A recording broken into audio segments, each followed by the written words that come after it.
Welcome everyone to the Voice of the Terminus show. I'm joined by Lex. Say hello, Lex.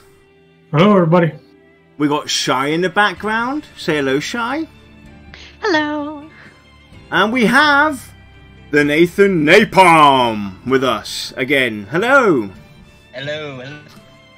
So Nathan just basically about 15-20 minutes ago put up a video himself on the graphics update, and we thought, hey, why don't you come on the show and sit down with us and talk about it.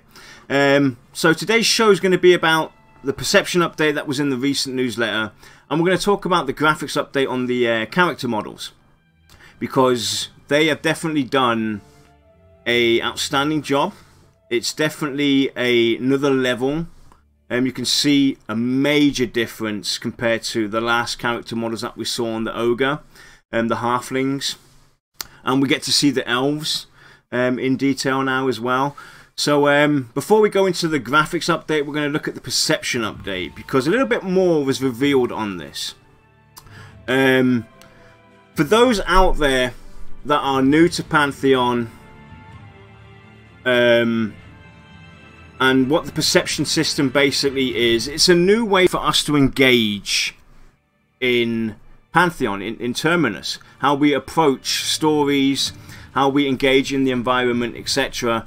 And I'm going to give you a quick, brief rollback on how Joppa came about this whole idea. He was playing a different MMO at some point, and he was wandering around a larger city, and instead of looking at his mini-map, he decided to go and explore, and he found this room,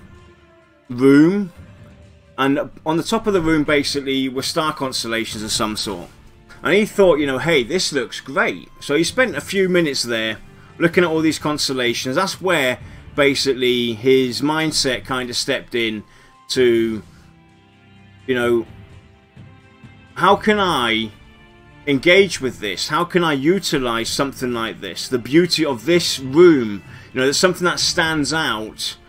That's where the basic idea of the perception system came along. Obviously with, the mini-map, how games are nowadays, they send you from one area to the next, from one quest up to the next. You gather up the quest, you run around and do everything. And he's always thought, there must be something different we can do. And that's where basically the perception system came to life. And how it basically works is we have a passive skill and an active skill. The first one is insight.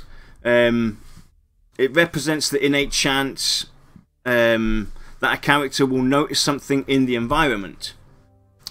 And the active skill is called investigate. Basically, investigate can be used at will to attempt to notice something.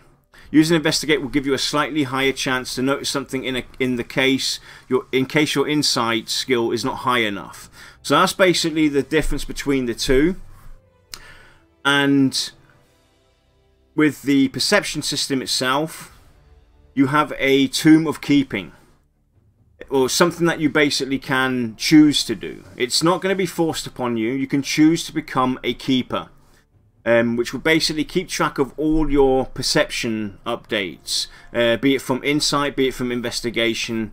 And basically what would happen is you would go off into the world, and you might notice a bag on the floor.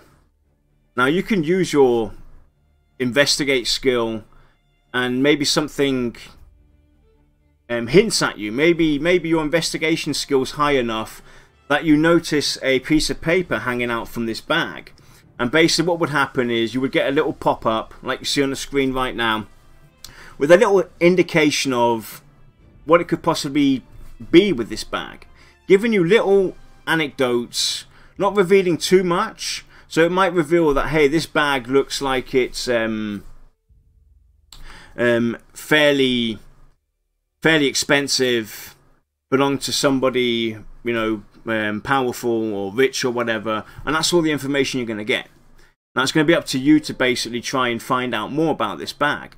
And that's how they want to tell stories, basically, in Pantheon. Give us, the compelling stories that are going to inspire us to explore, because that's something that's been missed in MMOs. Ask yourselves out there in chat, when was the last time you actually took the time to explore an area? Just wander off and look at everything.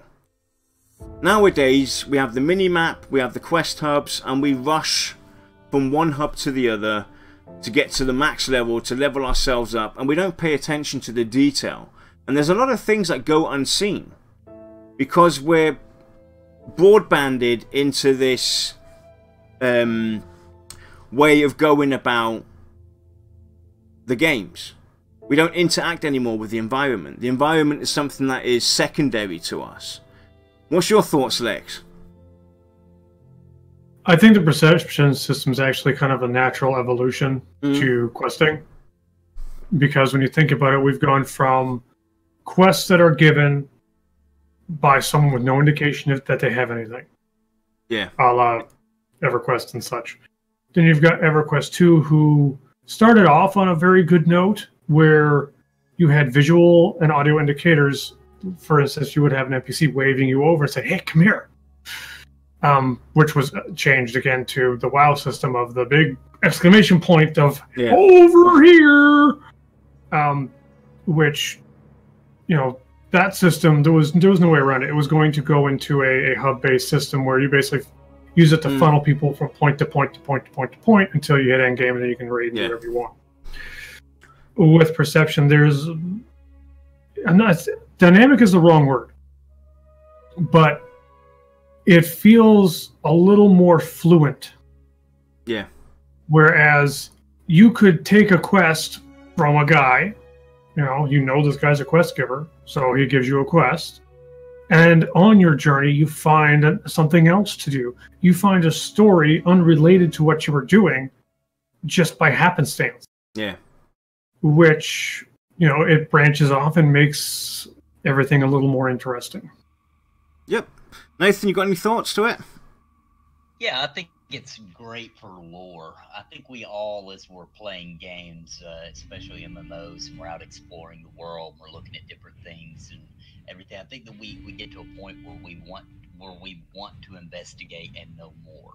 And I believe as they're developing the game, they can now place these not indicators as in the WoW exclamation, but these moments where we get a little ping. I forget what he called it in the news. We get a little ping of the perception if we meet the qualifications, and we can kind of investigate further. And I think that it's an awesome way to dig in deep into the lore of the world and everything going on. And I just think it's one of the most exciting features the game has.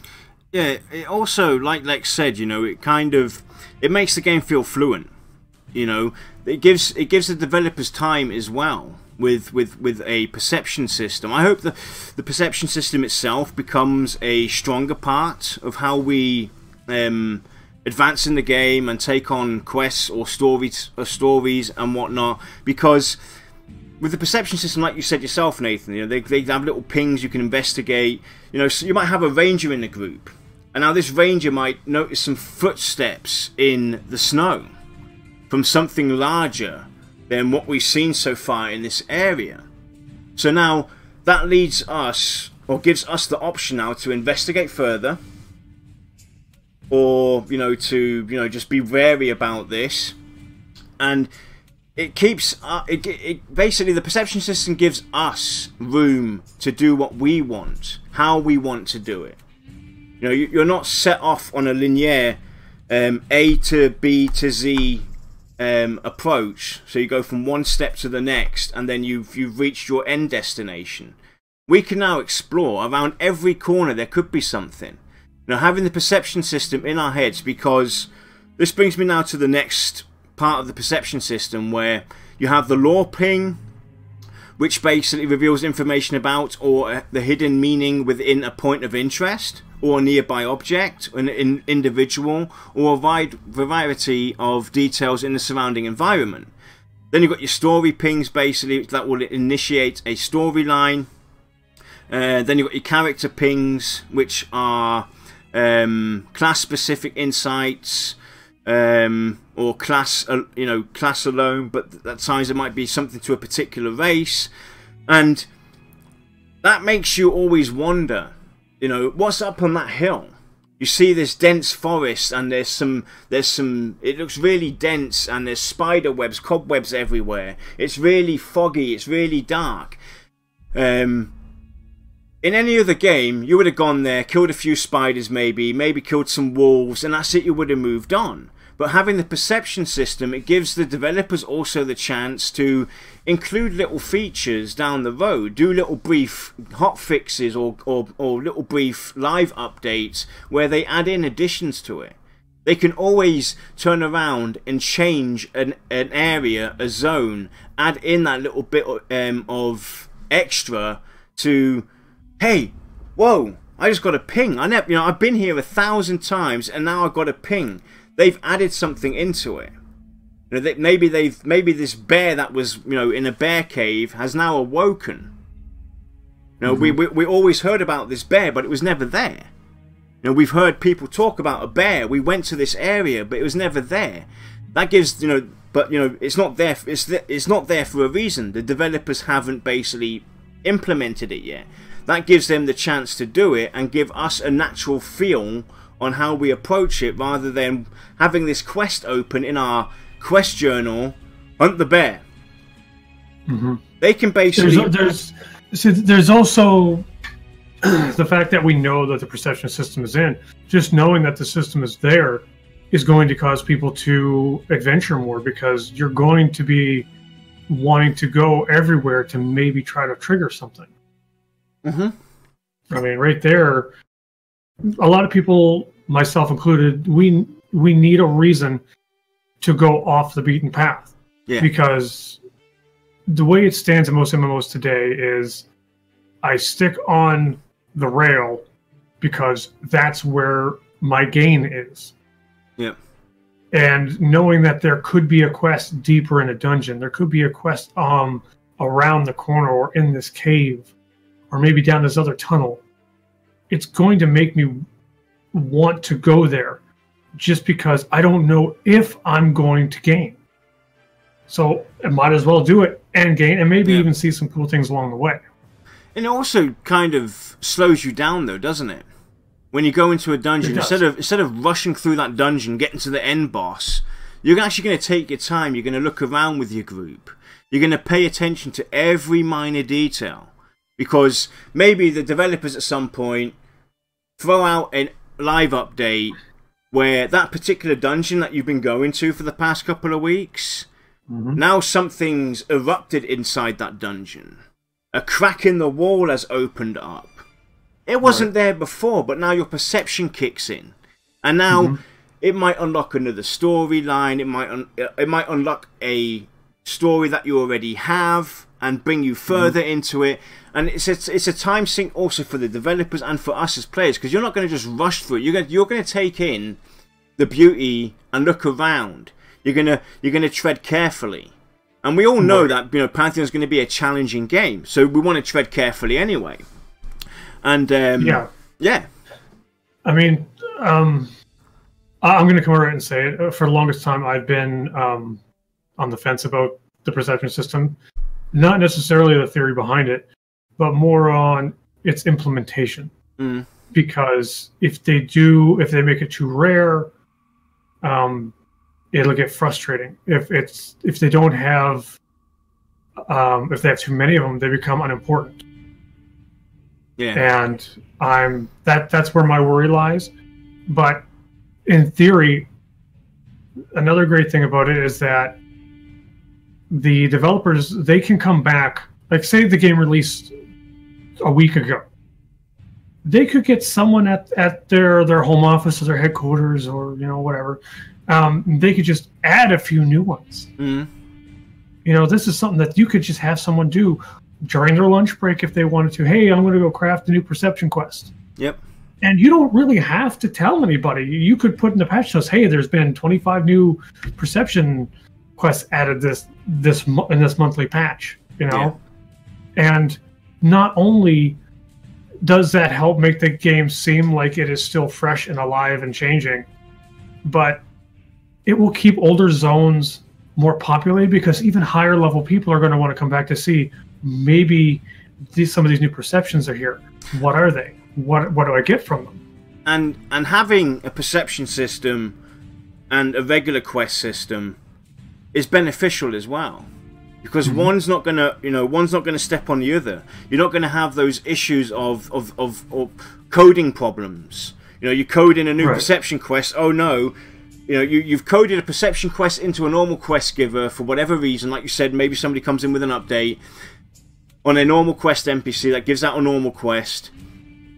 Now they code in the perception. You're not gonna have that problem anymore of overwriting the code or having it kind of meld with the code of the normal quest, because it's two separate systems. So it gives them the chance to, hey, guess what? Let's go and look at the newbie area and add in a new perception quest on top of this normal quest giver. Once people reach a certain perception, because we also talked about ways to look at the older content when the game's been out for some time, and give that a fresh beat. Or I've always wanted to see my newbie zone or my newbie area where I roam about to learn about my class, my race, get the first taste of my experience adventuring and doing quests. I've always asked myself, why don't these NPCs have any quests for me when I'm older, when I'm further advanced in the game? It never made sense to me. The companies complain about how to keep the older content fresh. Well, that's how you do it. Engage people back in there, and that's the approach that these guys seem to want to take with this. Nathan, you got anything to say? Yeah, so we kind of touched on a little bit, but there's a really good channel, for example, that I think it's called The Mysteries of EverQuest, and I like to watch it. And the guy will find these minute details, and he'll go into these elaborate, almost conspiratorial theories of what it means and how it fits into the world. And I always like to think the perception system of us as gamers are going to see the world different than the developers even intended sometimes. Right? Yeah. We're going to find things that they'll be like, well, we didn't even think about that, right? So if something becomes popular and it's a topic that is coming up in the community, Pantheon, just like you said, they can go in and they can add a reason behind that and explain it to us with not as much effort as you would think it would take, with the perception system just giving you details and leading you in the right direction. So that makes the whole world come completely alive, just the ability that they'll have to do something like that. Yeah. Oh yeah. So there's also some interesting questions that were presented in the newsletter as well. Do you see perception? Actually, before we move on, there is one thing that I kind of want to address. Go on then. Since I'm probably the only person on this planet that's a little skeptical with the perception system, is they have said that being a lore keeper is optional. Yep. I don't feel like it is.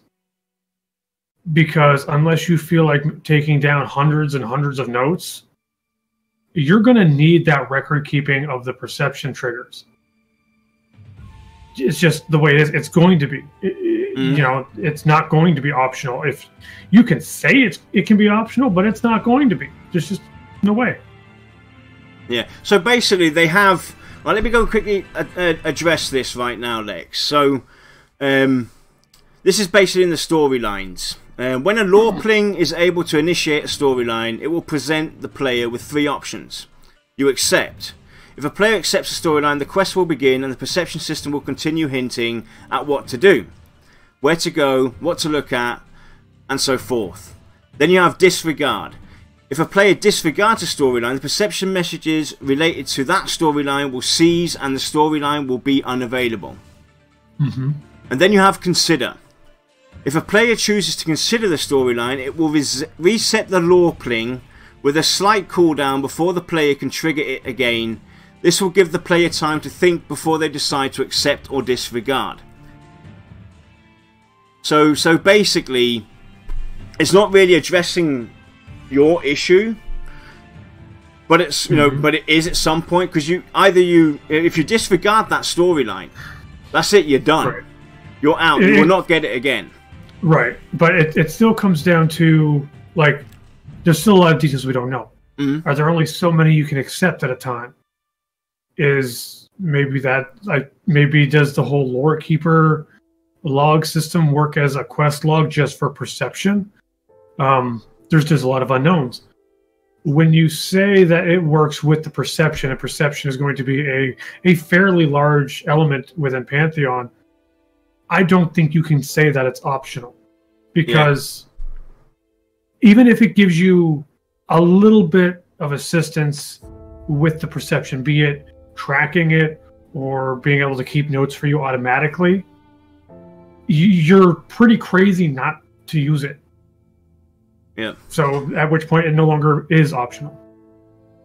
Yeah, I mean, at the end of the day, is it a bad thing though? You know, you got to look at it this way. Is it a bad thing having a extra, you know, the Tomb of the Keeper? Because, like you said, you know, I mean, maybe they've drifted away from the optional part for this, because obviously the Tomb Keeper was basically there for those that want to engage in the perception system, would have it easier. Because you would have basically detailed information with the trigger responses, etc., in your Tomb of Keeping, where you could always look back at your Tomb of Keeping and see what you want to do. But optional in the sense does come. Can players turn off the perception system temporarily? How will it work after you've found a specific perception trigger? Can you ever go back and get the same perception pling? So we plan to provide an option to turn off the perception should the players want to temporarily avoid triggering any perception plings until the player turns it back on. Once you find a perception pling, you will not be able to trigger it again unless there is more information to unlock from it. If you find you are able to trigger the same perception ping more than once, it is because your perception skills are not yet high enough to glean all of the information from the perception ping. The other exception is the case of storylines and the consider option. In that case, you will be able to trigger the same perception ping again at a later time. Additionally, when you initiate the perception system on your character, you will receive a Tomb of Keeping. In that tomb, much of the information you gather through perception pings and storylines will be kept for you to refer to later. So it's basically like a journal for you, right? Where you make notes. Right. I mean, I think it was said in chat that it optional, meaning that it is not required to progress. Yeah. Which you know, I can accept that. I just feel like if you're going to say something's optional, but it's going to offer you tools to make your life easier, it's technically not optional. Because no one will willfully make their life more difficult. No, definitely not. You know. Go on, Nathan. Do you guys think that there will, like in higher level zones and things like that, do you guys see there being something happening like groups gathering of people specifically to go perception hunting? Like, let's grab a rogue because I saw some footprints. I'm not getting any ping from it. Let me grab a rogue, see if he sees something in a group gathering just to follow this specific thing. Do you guys think that'll be a thing? Yes and no. It all depends on how it's going to be approached. Like we mentioned, you know, talked about earlier on. You know, if VR actively, constantly update the world, the environment. You know, like you know, mentioned earlier on, people talking about a certain area or a certain object in the game that the developers decide to now create some kind of perception storyline behind this object that, you know, initially was just an object in-game. It was not intended to be a clickable item or something that you can investigate further. So I can see it happening from, you know, time and again. That's, you know, those people that really are, you know, quest hunters and have to complete everything might try and grab a rogue or a ranger or whatever class that they might need to investigate or, you know, have a look to see if that they can trigger something. But I don't think it's going to be a general thing. I don't think we're going to see a lot of it in high end, because they also mentioned that basically, if we go back and we have a quick look where that question was, do you see perception content being required for certain aspects of progression? I.e., would I need to trigger perception to find a hidden passage that leads to a boss or a raid zone? Their answer was no. While perception may afford its practitioners certain personal advantages, it is intended to enhance content for the general player base, not block it, much like crafting. Mm-hmm. That's where I kind of feel like that perception is going to be seen by a lot of people the way I view crafting and most other MMOs. I only do it because there's something for me to gain. Mm-hmm. And I mean that goes in with the lore keeper as well. If there's nothing for me to gain, I'm likely not to use it. Well, but if I can even just if I can gain ease of getting through stuff or having a reference material, then yeah, I'm going to use it. It's, you know, the way I look at the perception system at the end of the day, and everything, like you said, crafting's not your thing. You know, we might not have nothing to gain from it, but it's giving the general player base options, more options how they want to engage in the game. You know, and that is very important, especially today. You know, if you have your full bred, you know, completionist, somebody who has to do all the crafting and has to do all the perception and has to do all the normal quests, and has to do all the exploring. You name it, then you're going to have that person go out and do it. Right. For those that don't want to do it, they don't have to do it, which is also a great thing. You know, you're not, you know, not forcing anything on anybody is the right approach. Right. Because to be honest, if perception isn't so much of a personal gain, like we don't get massive amounts of experience or money or gear from it, then if it was just lore, I think I would do it for my hometown or the race that I chose. Mm-hmm. And after that, I'd be done. Because when I choose a race in a game, for me, I choose that race because I'm interested in the lore and such. The rest of them, I really couldn't care any less about. Yeah. I think a lot of people will feel that way too, like Lex does. If there's not something to back it up, then it'll be like some minute thing they know is there, and they put off and put off and put off, you know, and it wouldn't become exactly. Right. So, with perception being such a focal point for Pantheon, I'm kind of afraid that that's going to happen, to be honest. What's that? It's going to like be just, you know, a novelty. Well, you know, that brings us to a question I want to ask you guys. All right, we know how we've discussed in the past how we would like to see perception done. It should be, you know, there shouldn't be too much of it. There shouldn't be too little of it. It should be basically for the main stories, you know, something of importance that lead us on an adventure or to investigate, explore a zone or something like that. It should be of importance. Now, maybe there's a way to kind of ease people into it. I mean, let's take your epic quest for instance. Where do you see your epic quest coming in? Would you put that into the perception system?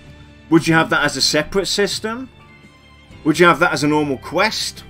Where would you put that if that was put in? See, personally, I would have that as a regular quest. I would add perception to enhance the lore or the experience, or maybe provide some sort of system where you could do perception to maybe slightly alter your epic when the quest is done. I mean, not necessarily make it stronger, but make it slightly different. Meaning, if you do this perception about how this weapon is kind of cursed and makes people go berserk when they wield it, maybe if there was like an AC on it, it sacrifices some of the AC to make it give it a little more strength, or maybe one or two more damage. You know, nothing major, but a little bit of flavor. Yeah. Nathan? And to be honest, if I get in Pantheon and there's just the right balance, I'm probably going to change my mind completely, and I'm going to absolutely love it. I think they're going to try really hard to make us fall in love with this perception system. I think they're going to really put a lot of effort into making us fall in love with it. Yeah, I mean, the thing is, I think their approach is going to be very soft. You know, you're not going to be forced into perception, but it's going to be there, and it's going to guide you as you advance through the game. We saw them go into Halnia's cave. Remember the very first time where they showed the perception, where you went past that pillar and all of a sudden, boom, a ping pops up with a little notification. I think those anecdotes are going to do it for us. Do it for the people that are skeptical as well, where you're off on your adventures, you're not thinking about perception, you haven't engaged in perception, and all of a sudden you're running past something and this little note goes up. You know, that this pillar looks old and it seems to have broken and dropped something. You're going to stop and you know, think from it, hang on, what are they talking about? You're going to halt yourself and have a look. And I think that's basically the fine balance of how they're going to approach it. They're going to make it a smooth transition. For those that definitely want to do it, will go and do it. And those that don't want to necessarily, you know, you don't have to, but you know, it's going to be there though to kind of spark your interest, spark your curiosity. Because don't forget as well, they mentioned the perception system also being a companion where Nathan starts off with a storytelling, a story quest, a storyline.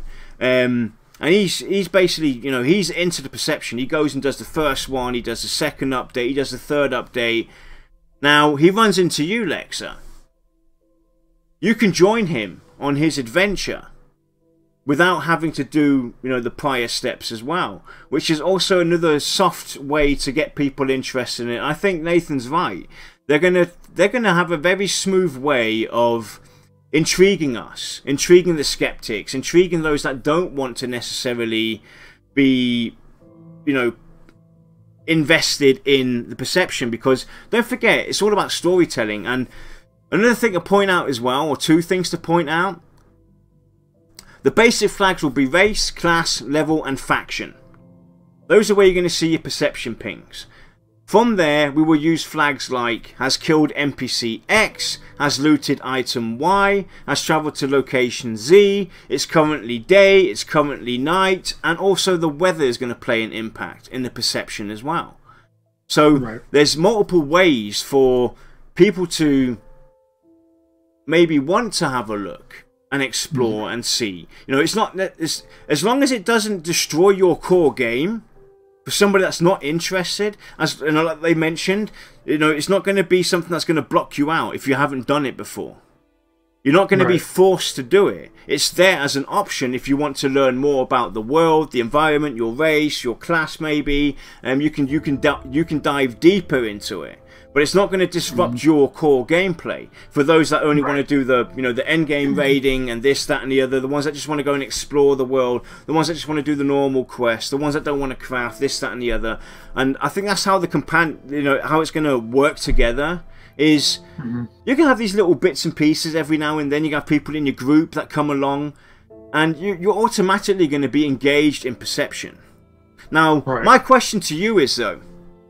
You being a skeptic, for instance, and maybe not one that's interested in it. We're in a group together. Nathan comes along and Shy come along in the group. We pick them up. All of a sudden, Nathan gets, for whatever reason, we've been playing for about an hour, 2 hours. We've been running around, this, that, and the other. And we come across this area where, for him specifically, a perception update comes. How would you engage with that? How would you go on with that? Would you engage with him? Would you carry on with him? Would you help him out? How would you go about something like that, where a random player comes into your group, you're doing something, and all of a sudden he gets a perception update for whatever reason that might lead you off the beaten path? Well, let's see. I'm not gonna blow smoke at anybody here. I'm gonna say it would really depend on my mood. And factors like how much playtime I have, what kind of past experience I have perception. If I've done perception in the past and it really didn't feel like much of a payout, or there was no satisfaction to doing it, then the odds are stacked that I'm going to rather want to stick with the activity we're currently doing. If I'm in a pretty good mood and I got lots of time, and you know, then chances are I'll be like, you know what, let's do it. Maybe something interesting will happen. Yeah. If I'm with friends, I can see myself getting over any issues and doing it to spend time with friends. If it was a full group of strangers, like say we're in a dungeon and all of a sudden they got a perception that leads them in a direction that I don't want to go, I'm likely going to be the voice against doing it, but in the end, I'll probably gain some experience, some cash, some loot on the way there anyway, so it's not going to be that big of a deal. Yeah. I will say optimistically I'd go with it. Mm. Now, in that specific scenario, though, you said that I pinged it, which is likely, based on the information we know, that it would be a paladin type system. So in that case, maybe Lex might not want to. It's a paladin thing. but you know, as long as I'd rather die. Like Xmoko said, as long as they don't vomit perception all over the place and it makes sense, well, that's the important thing. That's kind of what I said earlier too. Is like if you do it too little, then it's gonna feel like, you know, why did you put all this emphasis on it? If you do it too much, then it's just not special. Yeah. So let's have a look, for instance, at, you know, they showed off the in one of the streams. I think Co was streaming it, or the Hive Leader, where they were in Avendir's Pass, in the ogre encampment. Mm-hmm. You know, maybe in certain areas, maybe, you know, they don't have to do it in every single major camp. Let's say, for instance, now there's 5 different encampments in there, bigger encampments of, you know, in a zone like Avendir's Pass. Maybe one's leading to a story there is where you could ping perception, but having it go off everywhere. Like, would you like to see a perception ping when you discover, for instance, you know, maybe they can mix the perception. You know, they could have like a perception update system where, you know, you've discovered a new path that leads you off to a different area. Almost like a choose your own adventure step. Yeah. I mean, that would keep my interest rather high, because suddenly now I'm not just doing what I'm told, I'm having an effect on the outcome. You know, because if you look at the ogre encampment, for instance, let's say, for instance, you go there because you got some quests. Now you got the option as well. All of a sudden, like Nathan said earlier on, there's these footsteps, these larger footsteps that we come across after, you know, running around there killing ogres and whatnot and beating them down, and we have a ranger with us, or whoever's going to, you know, basically be able to read that, and our perception ping goes off. Maybe, you know, the perception system would work where there's an additional higher story to be told within that zone, but it's not necessarily going to affect you that much. You can still go and kill that big bad monster, but you might not even find out. But you won't find out the reason as to why it's there, how it became to be there. That's where the perception system comes in and tells those people that story. Right. And see, sorry, go ahead, Nathan. Oh, I was just going to say, like, that sounds like an example of a larger, this should ping for you. But maybe I'm looking at it wrong, but maybe like a minute detail, like a painting on the wall. Maybe that would only be pinged or pop up if you're using the investigate tool, right? Yeah. So the small things, that way you're not getting overblown with every time you walk into a room or an area, there's all these things pinging. Only the large ones, like you said, that you're probably going to notice, like there's footsteps, you know, or something like that, or footprints on it. And then like a smaller thing, like I'm talking about, like a painting, a bizarre thing like that, it's not going to ping unless you investigate. And don't forget as well that your perception has to be skilled as well. You have to, you know, you have to advance it. So I can't see it being a case, unless you're a perception junkie like myself. I admit I'm going to be, you know, perception all over the place. I'm sure Fogsy is as well. You know, there's people out there that are going to be digging it, that want to, you know, see and do everything. I'm one of those people. I can also imagine us being in a group together, and every room we walk in, I'll be like, Lex, just stand still for 2 minutes. I got to go and explore this table. I got to go investigate this painting. I got to see if something kicks in. You know, you're gonna have that case as well come in. Where you know my dream to explore strange new lands, meet interesting people, and then kill them. Now, that's another case as well. So I can't really see it being that much of a bother, because you know I can't see pings going off everywhere, because you're gonna have to skill it. See, the thing is with all of the different flags or requirements required for pings and such, and having the active skill, there is a lot of room for a choose your own adventure almost event with these perception points, because you could say if it's nighttime, this would pop up leading them in another direction, or if it's daytime, this happens and it leads them in the opposite direction to somebody else. Or if you killed this person, then the perception quest kind of veers off to the right a little bit to somewhere else. And you know, there's just so you could basically plot it out to be like a spider web of decisions if you wanted to, based upon race, weather requirements, what you've killed, where you've been. So and there's, you know, the obviously potential is there for something crazy. They, you know, and as long as they take their time and think it through and give it real thought, because they don't have to rush with this. Honestly, like we said, you know, this is something they could do on the fly. But one point that basically just been, you know, popping in chat that we discussed earlier on is, let's say us three now grouped together, and Nathan disregarded a perception quest, right? And we stumbled upon this NPC now. He's disregarded it. Me and you, Lex, get the ping. Now remember them saying basically that people can join in at any given time? Mm-hmm. How would that work, that he's disregarded that quest? You know, it ceases to exist for him. We now take on that perception quest. Will that now automatically offer him the quest again? That's another good question to ask VR as well.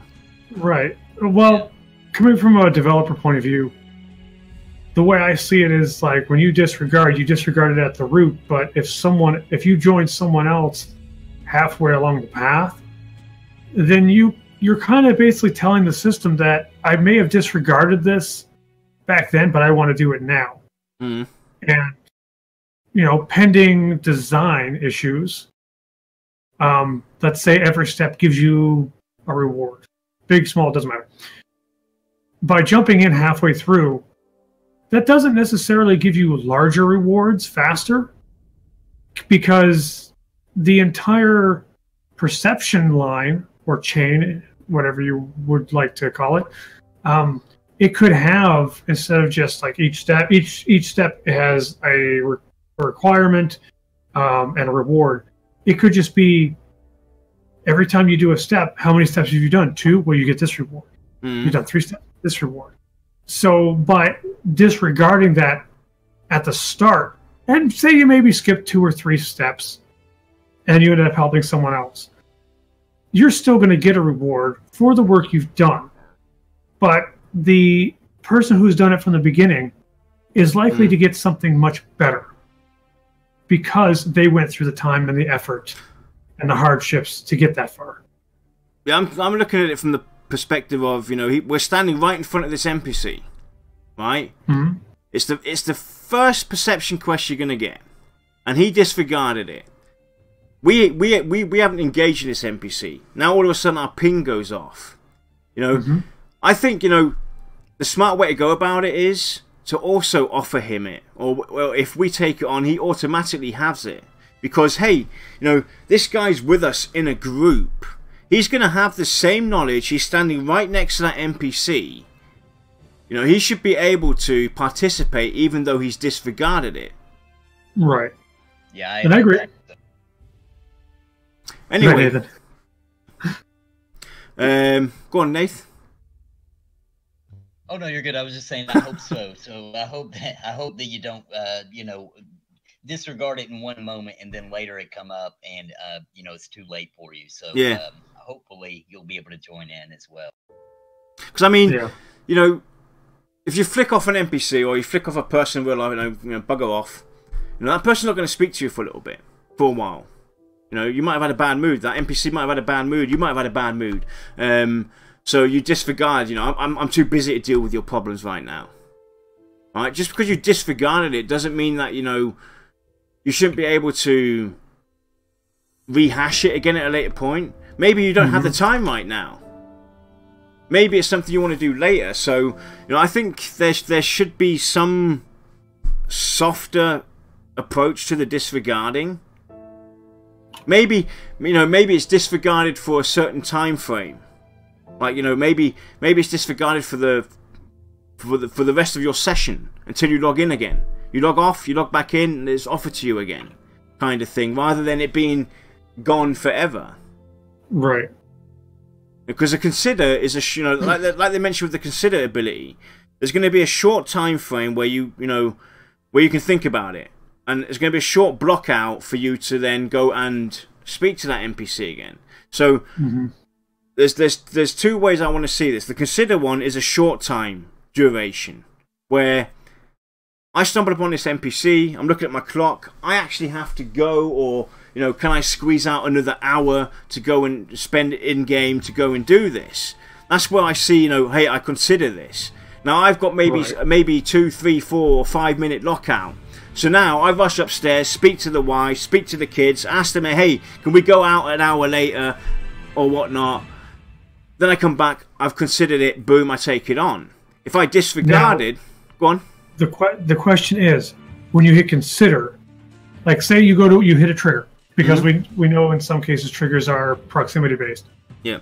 I hit consider and I walk away. Or I hit consider and walk through the trigger. Technically, would that not still just be a smarter idea than disregard? It would.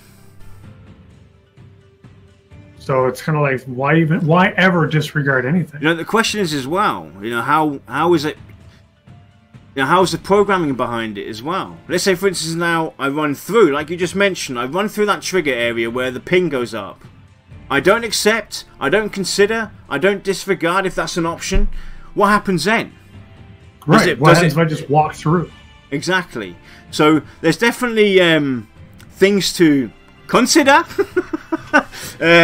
In that aspect as well, but disregarding, I don't think somebody should be punished because they ignore this quest for now or this storyline. No, because there's also it's the whole situation of why they hit disregard. If you're in the middle of combat and people are dying, yeah, I'm just going to hit the first button that my cursor gets to, because my party members dying is more important than clicking yes or no or reading this thing. Mushy brings up a great point for disregard. Mushy85. For faction disregard if it goes against factions. Now, that's where I can see disregard come into play, but from a different perspective. Yes. Basically, you run into this trigger, or you investigate, or whatever you do, you interact with an object that basically does the perception. Perception comes up, boom, you got your ping telling you whatever they want to tell you, but now this is affecting your faction in a negative way. Maybe then that's where disregard also comes in, like warning. If you take on this perception, if you accept or consider, it's going to affect your faction, or your faction for this and that. That's where I could see disregard come into play, so that you know anything considering you never choose to hurt that faction, because if you remember, like with EverQuest, the Shadow Knight epic, there was a lot of faction grinding. And a lot of the faction grinding is like, you could have done that growing up with your character. So if we take perception in that kind of context, if I know I'm going to need this faction, I would never go against it. Yeah. So yeah, I would absolutely hit disregard and be done with it. It's like, I don't ever want to see this again, because I don't ever want to hurt that particular faction. And another cool thing would, I don't know, would you like to see it then basically take note and have a smart way for anything that's related to that faction that's perception-wise isn't triggered for you in the future? Or would you still want that pop-up to come along?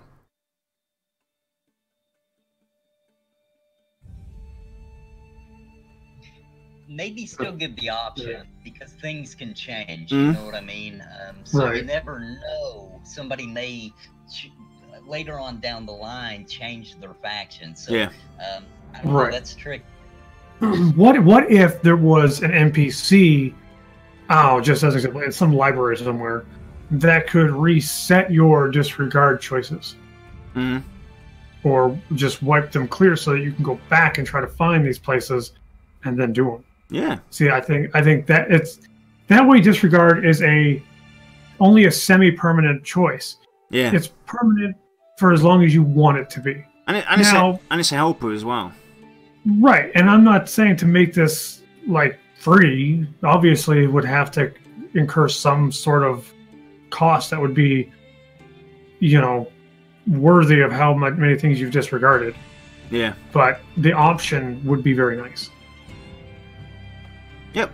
And couldn't they tie that option into the becoming a keeper of the tome or what have you, to where if you get to that certain level, you can do exactly what Lex was talking about? That is a fantastic idea. I love it. Let's say that I don't do the keeper thing because I see there's no advantage for me, or I don't see an advantage for me yet.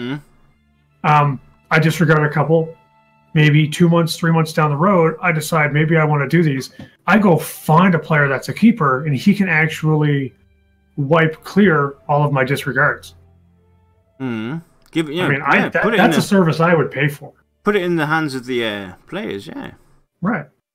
And right there is another reason why someone might want to be a keeper. I mean, maybe you can't use the ability on yourself, but you can do it to others, and you're creating like another service within the game world that does help the player-based economy. Now, also the keeper hopefully would he would say, all right, we're going to wipe this part clean for this character, and of course the character they're doing it for would obviously have to accept that, because that would be terrible. Yeah.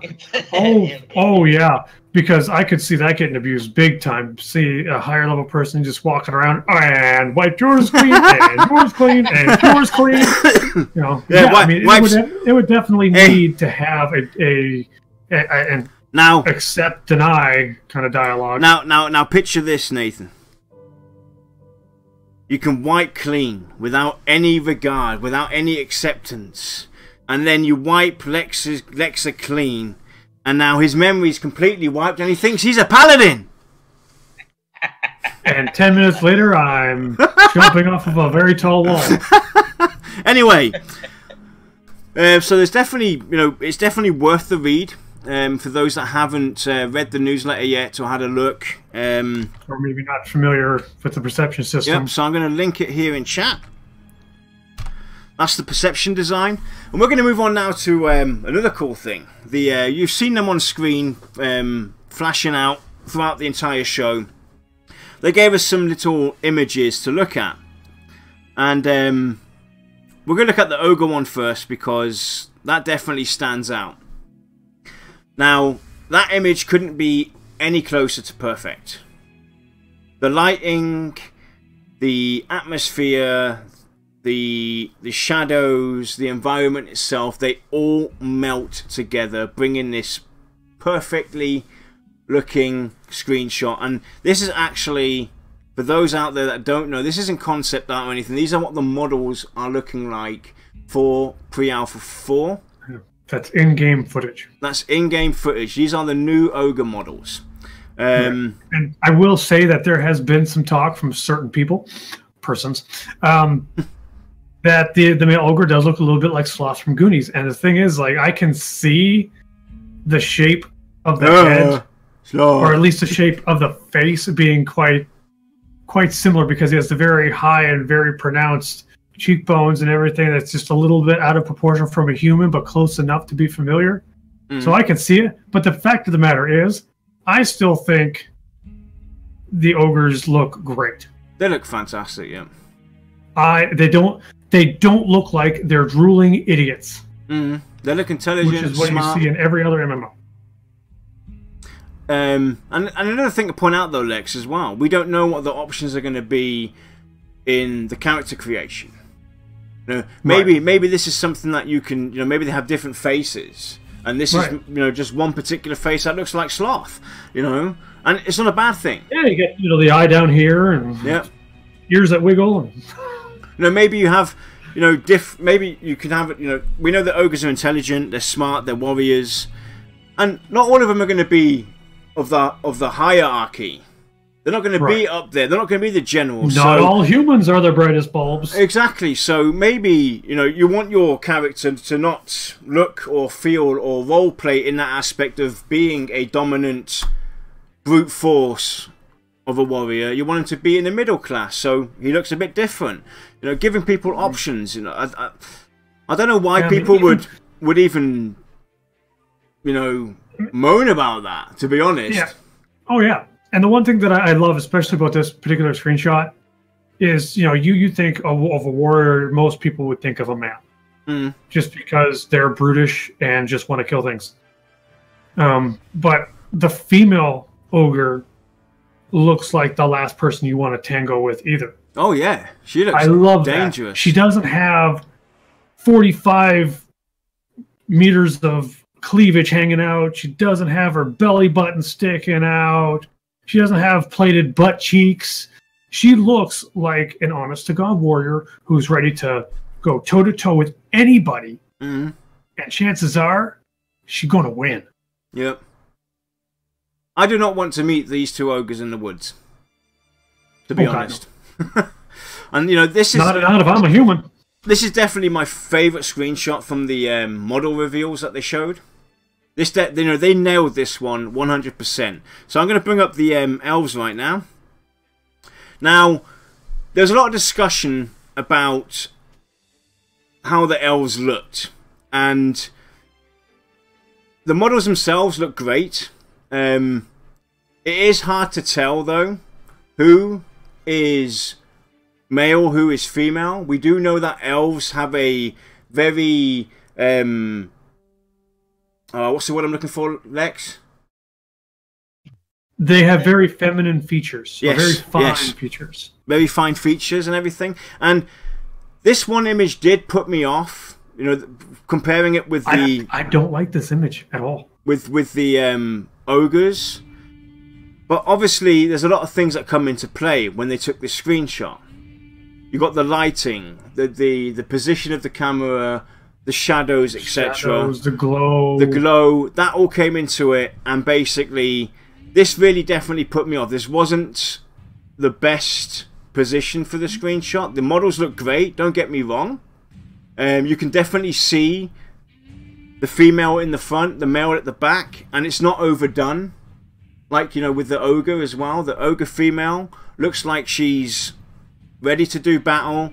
They're not showing too much cleavage. You can tell it's a female. Yep. But she looks like an ogre, like tough as nails. Yeah. And with this particular screenshot, until I looked at the chest, I thought the one in the front was the male. Yeah. Nathan, just looking at the face, it's rough to try to pick him out. What's your thought, man, Nathan? I like it. I like the design. I like the artistic value of this particular model for the elves. I think, like you guys said, actually, I feel a little embarrassed. I thought they both were male all the way till this conversation. I was looking at the screenshot like, oh, that is a female.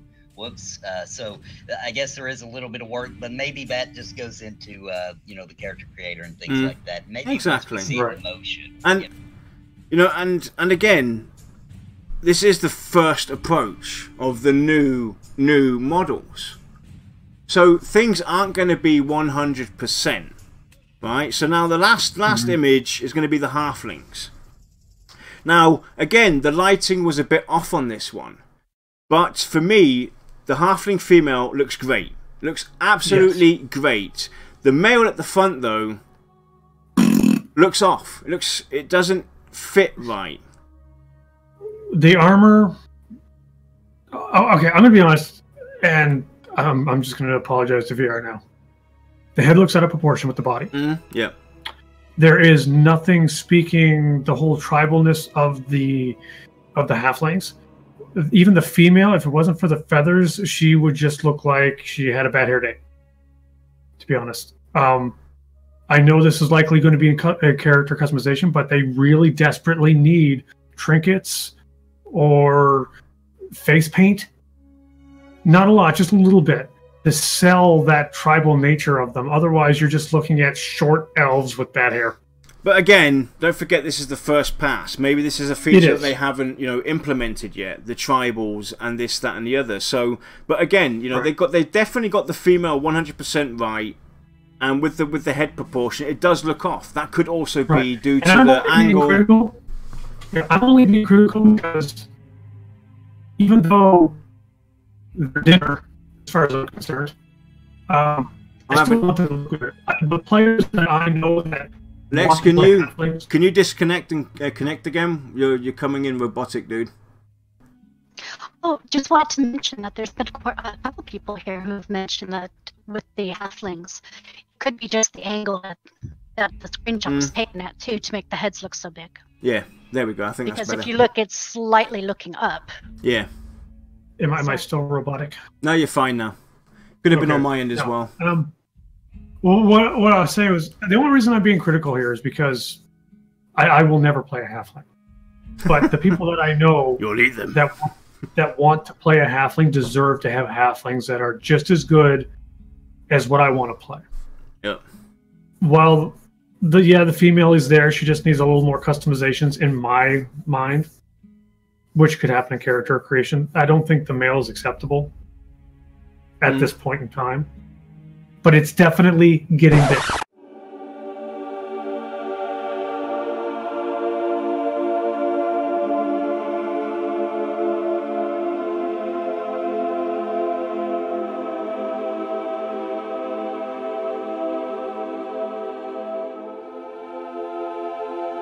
No contest. Even nitpicking every little detail, I would still say that what they have now is way better. Yeah. And the sad thing is that I still like the old ones too. Yeah, the old ogres, I think, look pretty good. And the thing they is, didn't though, look great, but they were good. Another thing to point out as well is, a lot of people from the get-go, from the very beginning of VR announcing Pantheon, Rise of the Falling, and showing off the streams, always brought up the graphics, the look of the character models. VR always stated that this is something they will address, and for those out there that couldn't be patient enough, or were disappointed, you name it, whatever, unable to understand, process works. I hope now this puts your mind at ease that VR or Pantheon is in good hands with the team that they have. They will get to the issues that we all have. We all want to have the game looking great. But there's the process that they're taking is they're making the game fun first before they make it look pretty. Because making it look pretty, especially from the get-go, makes it harder later down the road making it fun, believe it or not. Yeah, because you spend so much of your resources just focusing on what you can see. You basically are building a house on stilts. And that's why a lot of these games come out and are a disappointment to a lot of people, or aren't what they expected, because the development couldn't put, or the developers couldn't put enough time into the release date. Especially when you've got a publisher behind you who's pressurizing you, who's gonna cut funding, this, that, and the other. If you're concentrating on the visuals first rather than the gameplay, it's no wonder they bring out a half-assed product. Right. Well, I mean, see, here's the thing. I like fancy graphics too. I really do. I don't want to look at Minecraft. But the thing is, you can have a fun game with bad graphics, but you can't take a bad game and make it fun by making it look pretty. Yep. I mean, look at 90% of the stuff that's come out of EA in the last 10 years. Alright, so anything you want to add, Nathan, before we go into the open questions? I think that pretty much nails it, you know. I would have been okay with the old graphics. I'm 100% pre-Alpha 3. As a matter of fact, I thought that was pretty close to what we were going to see final product, just more animation, you know. So I would have been okay, would not have complained at all about that. I thought the game looked good then. I'm completely blown away with what they're showing us now. It's way beyond my expectations. It's unreal. Basically, you know, if you compare some of these single player games that are coming out that look visually stunning, they've done just that. With those new character models, I am also blown away. You know, I can't wait to see these on stream, in game, for the first time, because what they had, like you said, in pre-Alpha 3 was still pretty damn good. They've raised the bar yet again. And this is something that VR, it seems to be a constant with them. We think they can't raise the bar, they prove us wrong and they do it again. You know, trust in Pantheon, and, you know, it's definitely a thing. Right. And see, one other thing about this is what, the third time that we've seen some of these models get updated? Yep. This tells me that they're going to have a nice, relatively streamlined process for updating things like models, which is great for future updates. Because for a very long time, I always told people that if they were to update EverQuest 1's graphics, it probably could last another 15 years. So with MMOs being long duration projects, it makes sense to be able to revitalize your visuals and then all of a sudden make it seem like it hasn't aged. It's changed with the times, and it is still alive and just kicking. So before we put Shy out of her pressure, because she definitely has to start doing things elsewhere. A few things we just want to announce. Yesterday, Mazen got to sit down with Ben Dean, Director of Communications, and talk about the streamer program. For those that are unaware, VR has opened up a streamer program where you can basically sign up to stream the game if you're in the pre-alpha sessions or the alpha, beta. You'll be able to get to stream the game if you're picked. Obviously, there's not major criteria, but the pickings will basically come in strides. And there's a link to the interview here giving you all the information about that. So that's where you can catch that interview. And I completely forgot the other one. I don't know. It must have not been important. I don't know. Yes, next week will be no show. It's Thanksgiving in the US. So, is it next week? It is next week, correct? Yeah, next week. Yes. So, there's no show next Friday. We're going to take a day off and give all my wonderful hosts here and friends and everything in the US time off to go and enjoy Thanksgiving weekend and holidays. We will be back on the 30th, basically, with Josh. He will be back as well. So, Shy, do you have any questions from chat or any ideas, thoughts, or? I do have questions. First off, Keld wanted to know if you think it'll be group-wide rewards or just the person that sees the quest clue, because not everybody's going to be into perception.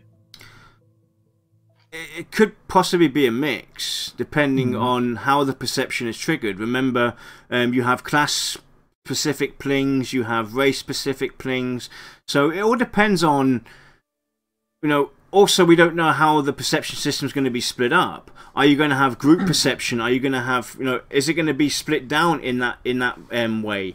Are you going to have group plings that only open up when there's a full group or a group of people, so a minimum of 2 people in the group? And how, you know, how the racial plings are going to be, how the class plings are going to be, and like Lex mentioned as well, I would like to see maybe a mix where Nathan gets a ping for his paladin, Lexa joins him, I join him. We might not reap the reward he gets at the end, but we reap the experience, the adventure, and maybe the occasional drop or whatever, Or, you know, maybe somewhere down the line something happens for Lexa or for myself that lead us on a similar path. So, or hopefully that could possibly also be a possibility where one might get a ping specifically for themselves, and later on, you know, the others get their pings. So I like to see a mix, basically, where you might have group perception, you might have specific pings for individuals in a group. What about you, Lex? I would like it to be inclusive where it makes sense. So if it's a perception line that starts in a dungeon where you would typically have a group, then yeah, I would like to see the reward be group based, even if it's just a little bit of experience or a little bit of cash. Exactly. But if you're out in the world and it's kind of like something that you can obviously do by yourself, or it's at least designed to be done solo or with maybe one or two people, then I would like to see the rewards reflect that. Nathan? Yeah, I kind of agree with what you guys are saying. I do think that in a situation where, say, it's a specific to my class, let's just say, and you guys are with me and you guys join me on it, I think you guys deserve something for coming along with me, you know, experience a little bit of gold, whatever it may be. But I do think Pantheon's in a unique situation where we're just going to help each other out, okay? Like, I'm not saying that they shouldn't reward people for doing things. I'm just saying I honestly think people would go along most of the time just because this group member needs this or they're interested in it. Heck, why not? Let's see where this goes and what kind of adventure we get into. Yeah, definitely. Next.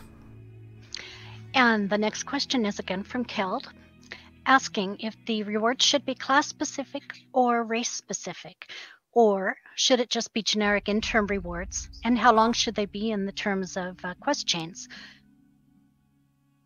Who wants to go first? I'll let Nathan go first because he's been very politely waiting in the wind while we run our mouths. Yeah. So I would think, honestly, I'm a big fan of you get your reward at the end.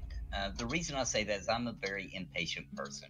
If I just get, you know, some of the award just for, you know, half doing it, I might actually just have to do it and then get distracted and do something else. So I would prefer that I know I have to get to the end of that particular, not obviously the entire situation, but, you know, there'll be like a point where you get to that point in the lore or of the that part of the storyline, and once you get to that and there's another juncture, you know, there'll be an award at that point, and it be split, you know, everybody get their fair share of that.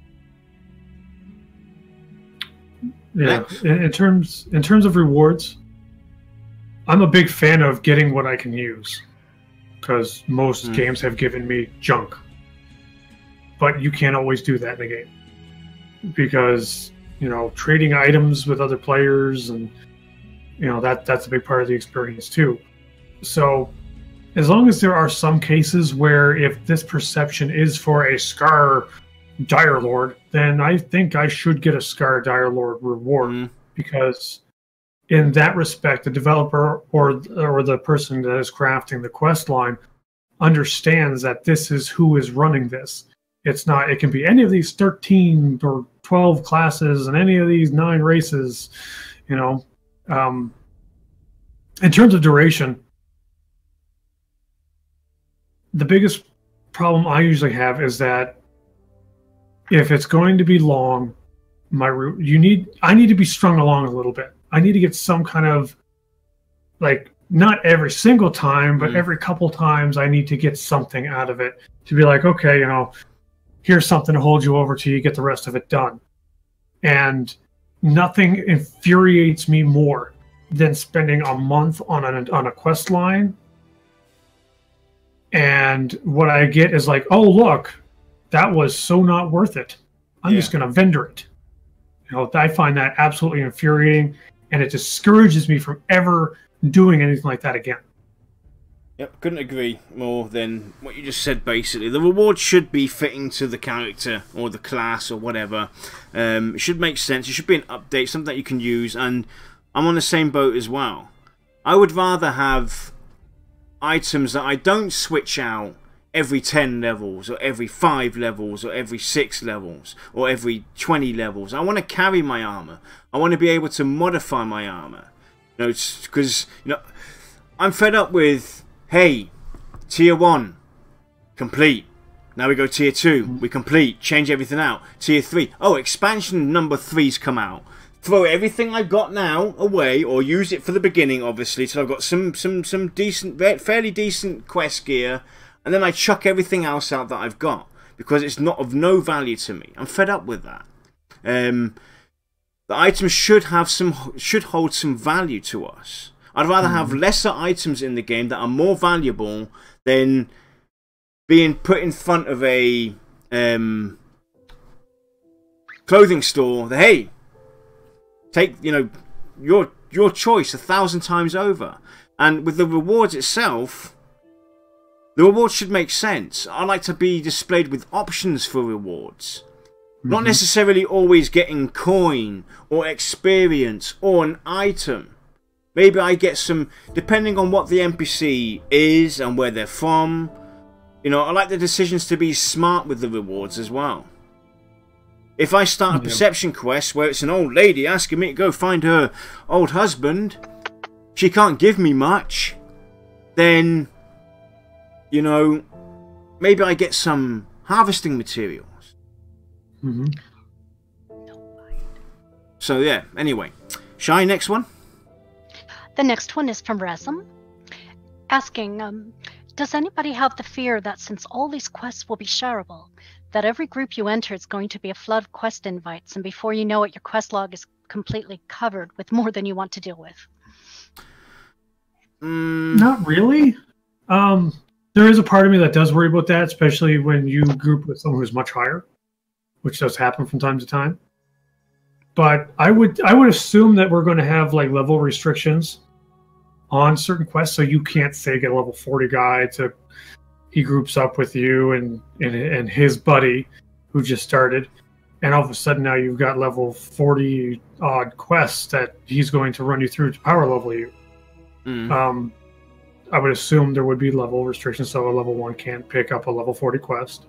I would assume that there would also be other restrictions, such as you have to have done quest X before you can get quest Y, or a faction, whatnot. But also, let's say down the line, you and your friends are all level 40 and you've been gone for a little bit, you come back and they share all these quests that they're on now. Some of them you might have already done. Some you might not be eligible for whatever reason.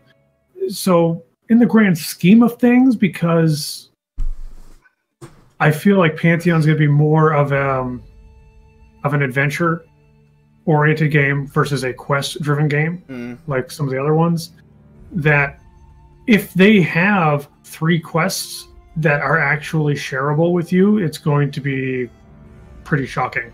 Yeah. I kind of want the same. I agree there. We talked recently about something similar with the quests. We talked about, having 40, 50, 60 quests in your quest journal, and you've out-leveled them already. So you throw them aside. That's something that I hope that they can remedy, where quests aren't necessarily based on level, where they become trivia for you. So I hope that there's some way of balancing that out. And Lex said it right. I can't see that being a problem later on down the road, or from the get-go, where it all becomes about questing.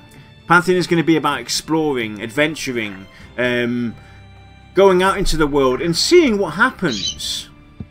Similar to like EverQuest, you got thrown into the world, you had a piece of paper on you that gave you an indication of maybe, go and speak to this fella. You didn't know where this fella was, or this female.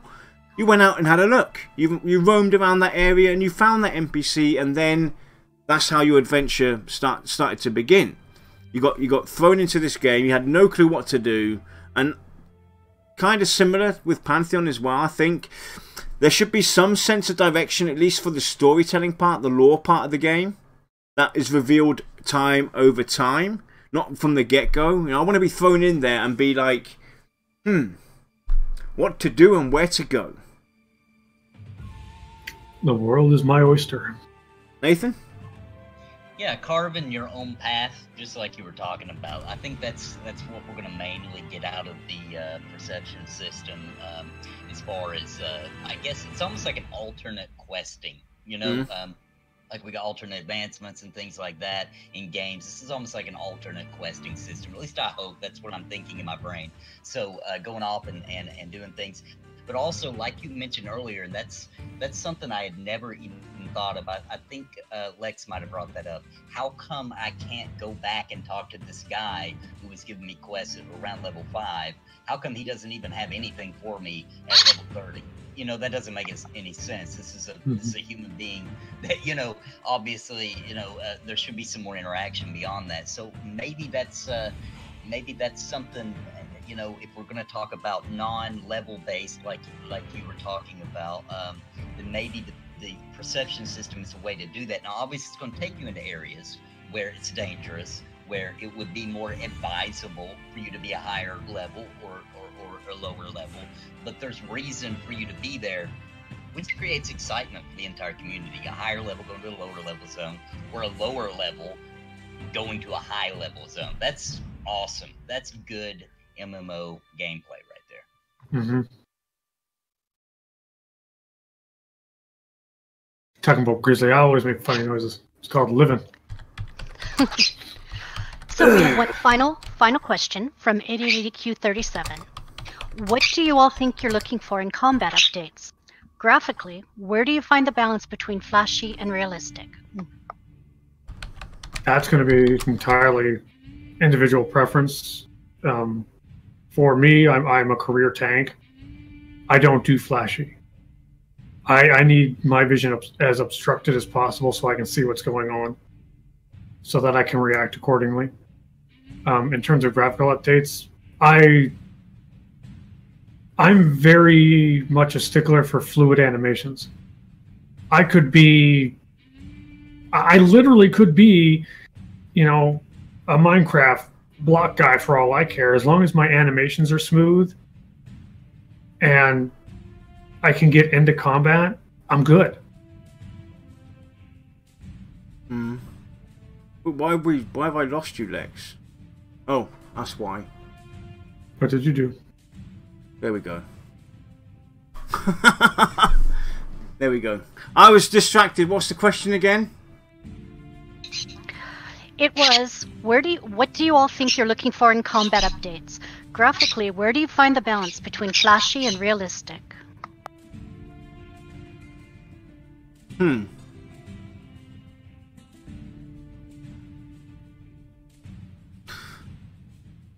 I never really, you know, fussed about combat animations and flashiness. That's not been important to me.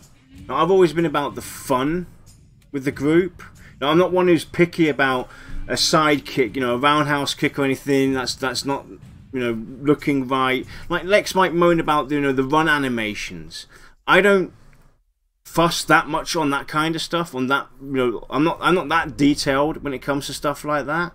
So for me, I'm not really bothered as long as the game's fun and engaging, and you know they get to the issues that they might be having at some point later down the road. I'm not one to, you know, call them out and say, hey, you know, this isn't flashy enough, or this doesn't, you know, feel right. I'm not one to complain much about stuff like that.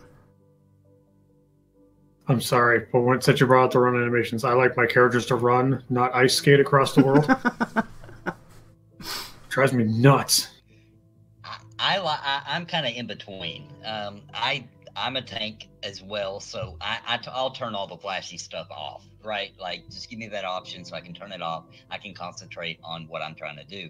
However, I do enjoy seeing something, it's done in all kinds of ways in many different MMOs, but something that you can't just do over and over repeatedly, something hard to do, like think they were called link chain skills or something like that in Final Fantasy 11. We had to have a certain group composition, and when you pulled it off, it looked so awesome. And I it was love very that. flashy, you know, and that It just was- made you feel good, you know.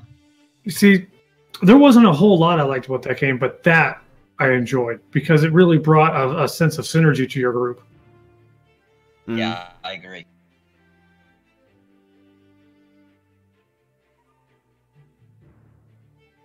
Shy? That was all the questions. Ah, okay. That was You can it. answer that one too. No, I'm fine. I'm distracted. I'm sorry. I'm completely sidetracked at the moment. Stop sexting and get with the show.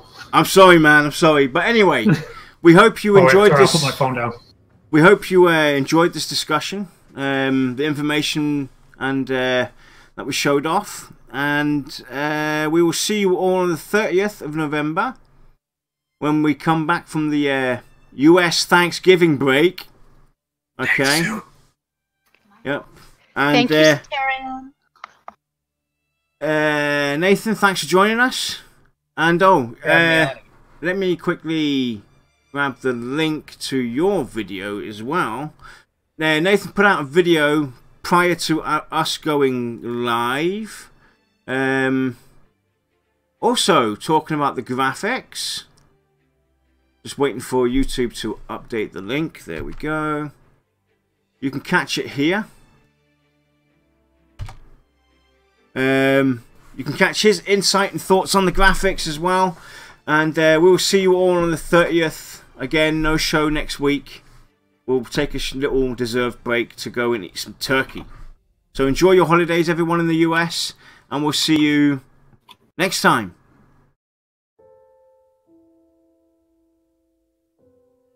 Have a fantastic holiday, everybody. Bring me some turkey. FedEx it to me.